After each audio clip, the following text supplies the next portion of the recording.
Jakarta Timur dihebohkan dengan penemuan jasad yang mengambang di aliran banjir Kanal Timur Cakung. Dengan kondisi yang mengenaskan, terdapat luka tusukan di badannya, dan juga terdapat luka sayatan pada lehernya yang diduga merupakan korban dari pembunuhan. Tak lama dari penemuan mayat itu, Polsek Cakung menerima laporan mengenai orang hilang. Kemudian tim Resmob melakukan identifikasi karena ada kemungkinan bahwa orang yang hilang itu adalah korban pembunuhan yang ditemukan di BKT tadi. Setelah mencocokkan identitas dan ciri-ciri fisiknya, ternyata benar saja bahwa orang yang hilang dan korban pembunuhan itu adalah orang yang sama. Pria naas itu adalah Disa Dwiarto berusia 39 tahun. Disa merupakan karyawan PT Mas Rapid Transit atau MRT Jakarta. Disa diketahui menghilang setelah pergi untuk urusan jual beli mobil. Perlu diketahui Disa memang sedang berencana menjual mobil Fortunernya secara COD dengan seseorang yang melihat iklan mobil tersebut di laman Facebooknya. Calon pembeli itu adalah R, pria berusia 29 tahun itu, sangat tertarik melihat langsung mobil yang ada di iklan Facebook tersebut dan berencana untuk mengecek kondisi mobilnya sebelum proses akadnya terjadi. Pada hari Kamis 9 November 2023 pukul 4 sore, R kembali menghubungi Disa untuk mengajak ketemuan dan sekalian mengecek kelengkapan surat-surat dan kondisi mobilnya. R mengajak bertemu Disa di basement sebuah apartemen di Kalibata, Jakarta Selatan. Pada pukul setengah 8 malam, R mengajak dua temannya, yaitu IS berusia 31 tahun dan GIP berusia 34 tahun. Di luar dugaan ternyata niat R mengajak dua temannya bukanlah untuk membeli mobil Disa, melainkan untuk merampas mobilnya. Mereka berencana untuk menipu Disa bahwa alih-alih ingin membeli mobilnya, namun ternyata ingin menguasai kendaraannya melalui modus bius dengan obat tidur yang dilarutkan ke air mineral, lalu saat Disa tak sadar, mereka membawa kabur mobilnya. Sambil menunggu Disa datang, mereka bertiga berdiskusi mengatur rencana di lobi apartemen daerah Kalibata tersebut, sekalian menyiapkan air mineral yang sudah dilarutkan obat tidur di dalamnya. Selang beberapa menit, R kembali menelpon untuk memberitahu lokasi pertemuannya. R mengajak Disa bertemu di unit tower apartemen yang berbeda. Mereka sepakat untuk memeriksa kendaraan di lantai basement. Saat mereka berempat bertemu, akhirnya terjadi kesepakatan untuk pembayaran DP, yang saat itu Disa pun minta uang muka 3 juta rupiah. Saat Disa meminta bukti transfernya, R memberikan bukti palsu yang merupakan hasil editan. Disa tidak langsung percaya begitu saja. Untuk menghindari penipuan, Disa lalu mengecek aplikasi mobile bankingnya, dan ternyata tidak ada uang yang masuk ke rekeningnya. R mulai berpikir keras bahwa tipuannya tidak berhasil, lalu mulai mengulur waktu. Dengan alibi transaksinya belum berhasil, ada masalah koneksi internet karena di basement sinyal HP-nya lemah. R mulai melakukan rencana kedua, yaitu membuat Disa pingsan dengan obat tidur. Pada saat itu Disa belum curiga, ia pun meminum air mineral yang ditawarkan R. Setelah diminum Disa, ternyata tidak ada efek apa-apa dari obat tidur itu. R dan kedua temannya mengajak Disa keluar dari apartemen itu menggunakan mobil Disa.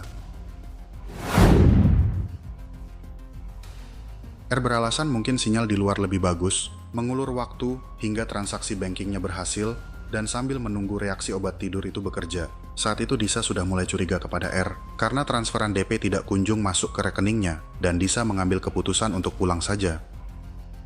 Tak kehilangan akal, R berusaha memastikan bahwa transferannya akan terkirim, dan R berinisiatif untuk mengemudikan mobil itu. Sebagai alibinya mengecek kenyamanan saat mengemudi, sekalian mengantarkan Disa pulang.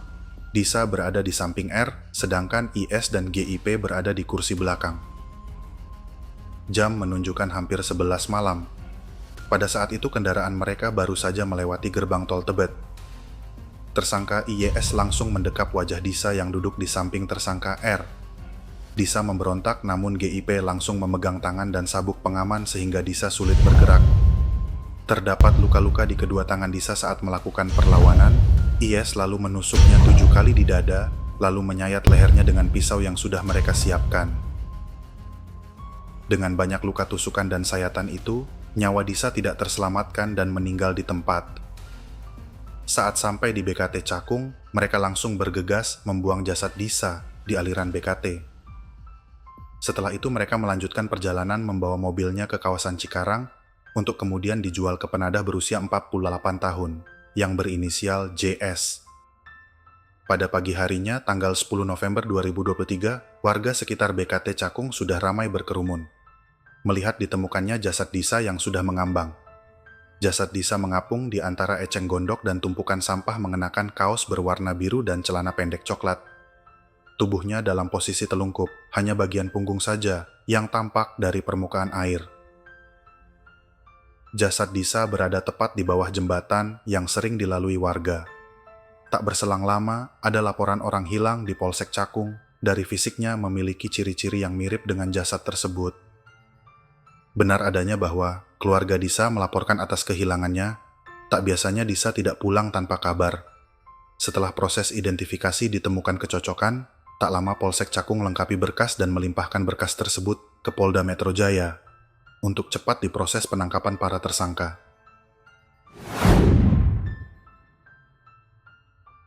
Pada jam 2 siang, mobil tersebut diterima JS dan hendak dicuci untuk menghilangkan jejak dan bukti pembunuhan. Sedangkan IS dan R beristirahat di sebuah hotel di kota Cilegon, Banten. Dalam kurun waktu kurang dari 1 kali 24 jam, R, IS, dan JS ditangkap saat berada di hotel tersebut. Mereka ditangkap polisi berpakaian preman, sedangkan GIP masih DPO karena tidak berada di lokasi saat penggerebekan. Dalam pemeriksaan dari para tersangka, R merupakan pelaku utama yang menjadi otak dari pembunuhan terencana tersebut. Sedangkan IS sebagai eksekutor dan GIP membantu IS dalam mengeksekusi korban. R mengungkapkan bahwa dia adalah korban pinjol. R harus memutar otak untuk membayar hutangnya sekitar 3 miliar. Saat melihat iklan mobil Fortuner di Facebook itu, niat jahatnya timbul untuk merampas mobil tersebut. Akibat perbuatannya, para tersangka dapat dijerat dengan pasal 340 KUHP tentang pembunuhan berencana dan atau pasal 355 KUHP tentang pencurian dengan kekerasan. Para tersangka terancam maksimal hukuman mati atau seumur hidup atau maksimal 20 tahun penjara. Kami turut berduka cita terhadap apa yang terjadi pada Disa.